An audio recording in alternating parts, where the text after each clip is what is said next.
दोस्तों, भारत पूरी दुनिया में अपनी डाइवर्सिटीज़ के लिए जाना जाता है। यहाँ डाइवर्सिटी क्लाइमेट में ही नहीं, अपनी भाषा, बोली, खान पान में भी और रहन सहन में भी देखने को मिलती है। ये तो हम सब जानते हैं कि भारत राज्यों का संघ है।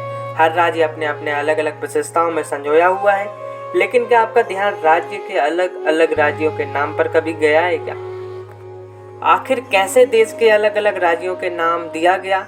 आज की इस वीडियो में हम जानते हैं कि कैसे क्या राज्य बने, कैसे क्या राज्यों के नाम रखे गए। तो आइए इस वीडियो के अंत तक बने रहिए। तो आइए वीडियो शुरू करते हैं। जम्मू एंड कश्मीर। अगर आप भारत का नक्शा देखेंगे तो आप सबसे ऊपर जम्मू एंड कश्मीर को पाएंगे। यह राज्य अपने नाम की तरह बेहद खूबसूरत है। इस राज्य को बहुत टाइम पहले ऋषि कश्यप की घाटी के नाम से जाना जाता था। इन्हीं के नाम से इस घाटी का नाम कश्मीर रख दिया गया। दरअसल संस्कृत में का मतलब होता है पानी और सिमीर का मतलब होता है सूख जाना, यानी कि कश्मीर शब्द का अर्थ है सूख जाना। हम यहाँ तो जानते ही होंगे कि कश्मीर में ठंड की वजह से आधे से ज़्यादा समय तक पानी जमा रहता है, झीलें जमी रहती हैं, पानी बर्फ में तब्दील हो जाता है। ये तो थी कश्मीर के पीछे की कहानी। अगर जम्मू की बात करें तो यह नाम जम्मू के राजा जम्मू लोचन के नाम पर रखा गया। वहाँ के वो शासक थे। हिमाचल प्रदेश। अगर हिमाचल प्रदेश की पीछे की कहानी जाननी हो तो दोस्तों बहुत ही सरल है। बर्फीली पहाड़ों का घर माने जाने वाले हिमाचल प्रदेश के अगर हम हिम पर गौर करें तो हिम का मतलब होता है बर्फ और आंचल का मतलब होता है विशाल पर्वत। तो हिमाचल एक ऐसी जगह है जिसको बर्फ का पर्वत कहा जाता है।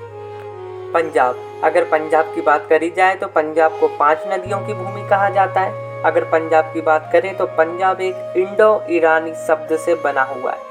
पंज का मतलब होता है 5 और आब का मतलब होता है पानी। इसी से मिलकर एक वर्ड बना है पंजाब, यानी कि 5 नदियों वाला राज्य पंजाब। हरियाणा। अगर पंजाब के पास स्थित हरियाणा राज्य की बात करी जाए तो हरियाणा यानी कि हरि प्लस आड़ा दोनों शब्दों को जोड़कर बनाया गया है, यानी कि हरि मतलब विष्णु और आड़ा मतलब आना। हरियाणा शब्द का मतलब होता है कि हरि को बुलाना।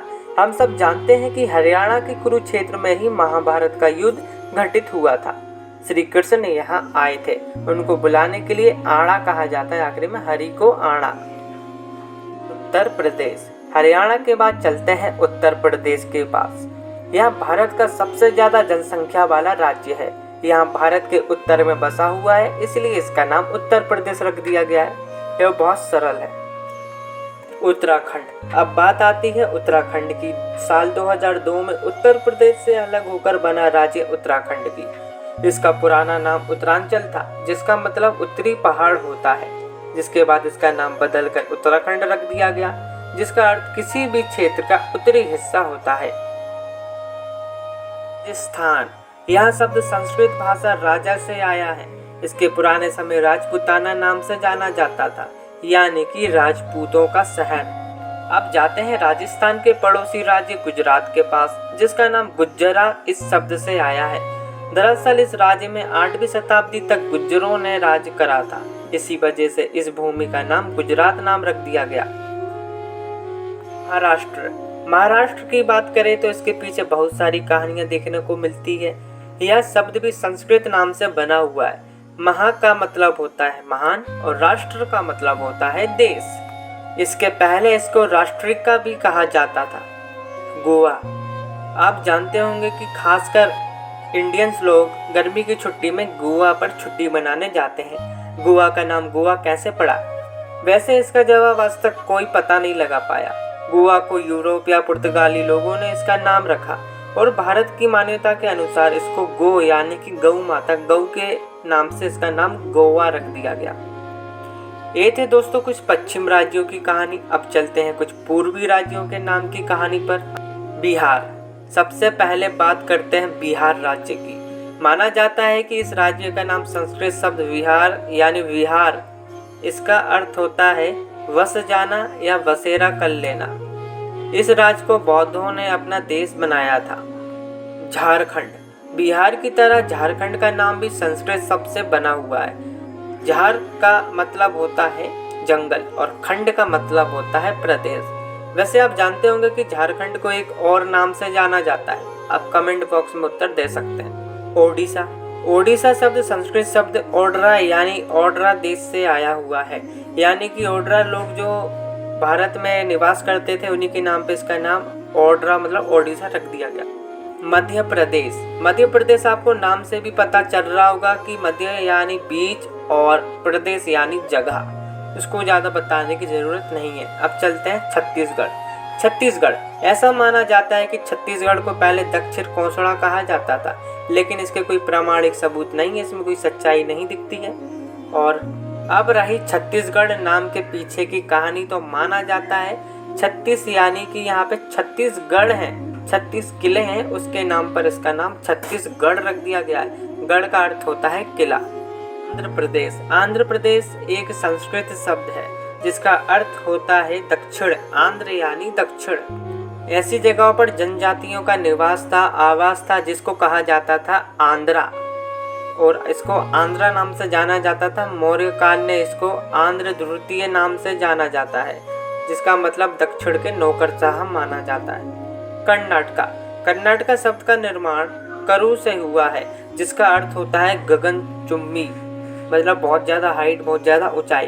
दक्षिण पठार का क्षेत्र जो काफ़ी ऊंचा हुआ करता था, इसके चलते इसका नाम कर्नाटका रख दिया गया। केरल, केरल इस नाम के साथ एक संस्कृत मत जुड़ाव है। संस्कृत में केरल का मतलब होता है जुड़ी हुई भूमि। यह कहना गलत नहीं होगा कि केरल एक समुद्र से निकली हुई आकृतिक भूमि है, क्योंकि यह समुद्र के किनारे स्थित है।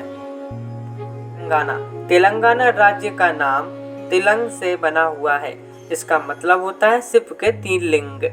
तमिलनाडु, तमिल में तमिल का अर्थ होता है मीठा शरबत, और नाडु एक तमिल भाषा का एक शब्द है जिसका अर्थ जन्मभूमि या देश होता है। तमिलनाडु का मतलब तमिल का घर होता है, तमिल यानी मीठा शरबत। फिर में बात करते हैं पूर्व में स्थित 7 बहनों के नाम की कहानी। अरुणाचल प्रदेश, अरुणाचल शब्द की उत्पत्ति अरुण शब्द से हुई है, जिसका अर्थ होता है अरुण बराबर सुबह की ज्योति, और आंचल बराबर यानी कि पहाड़, यानी एक ऐसी जगह जिसका मतलब सुबह की ज्योति का पहाड़ होता है। मेघालय, अगला राज्य है मेघालय। मेघालय शब्द का अर्थ होता है बादल, बादलों का घर। मेघ यानी बादल और आलय यानी घर। मणिपुर, मणिपुर के राज्य की कहानी, उसके जो नाम पे जो कहानी है बहुत सिंपल है। इससे देखते ही आपको मालूम पड़ता है कि यह मणियों का क्षेत्र है। असम, असम शब्द का मतलब अहम शासकों से उत्पन्न हुआ है, जिन्होंने 6 शताब्दियों तक असम पर राज्य किया था। मिजोरम, अगर मिजोरम की उत्पत्ति की बात करें तो मी यानी कि लोग, जो यानी कि जो लोग जो पहाड़ी पर रहने वाले, तो यह है मिजोरम की स्टोरी। और त्रिपुरा, त्रिपुरा राज्य का नाम 2 शब्द से बना हुआ है, टाई यानी पानी और पारा यानी मतलब पास। नागालैंड, नागालैंड शब्द की उत्पत्ति वर्मा शब्द से हुई है। वर्मा एक देश है जिसका मतलब नाका है। नाका मतलब होता है वह लोग जिनके कान और नाक पर होल्स बने हुए, गड्ढे बने हुए। सिक्किम, आइए अब जानते हैं सिक्किम राज्य के नाम के पीछे की कहानी। यह डिजॉन से आया है, लिम्बू मूल के इन शब्दों से उत्पन्न हुआ है, जिसमें सु का मतलब होता है दया और किम का मतलब होता है महल। तो थी ये दोस्तों ये सारे राज्यों की, आपके अलग अलग राज्यों की कहानी। तो दोस्तों आपको यह वीडियो बहुत ज़्यादा पसंद आई होगी, आपको पता चल चुका है कि आपके राज्य का नाम कैसे बदला गया, और यह बहुत सिंपल वीडियो था और बहुत आपको मज़े भी आए होंगे और बहुत ज़्यादा रहस्यमय और रोचक वीडियो भी था। आपको तो पता चल गया कि आपका राज्य कैसे क्या बदला। और अभी तक मैंने अपना इंट्रोडक्शन नहीं दिया था स्टार्टिंग में, क्योंकि टाइम ज़्यादा। अब मैं मेरा इंट्रोडक्शन देता हूँ। मेरा नाम त्रिलोक कौरव, और यदि आपको और भी ऐसी वीडियोस देखनी है, रोचक वीडियोस देखनी है, नॉलेजेबल वीडियो देखनी है, तो आप मेरे चैनल को विजिट कर सकते हो। इसके पहले मैंने डायनासोर्स, अग्निवीर, अग्निपथ और भी मैंने भीमराव अम्बेडकर, बहुत सारी वीडियोस मैंने बनाई है। आप चाहें तो विजिट कर सकते हो। Thank you for watching. जय हिंद, जय भारत।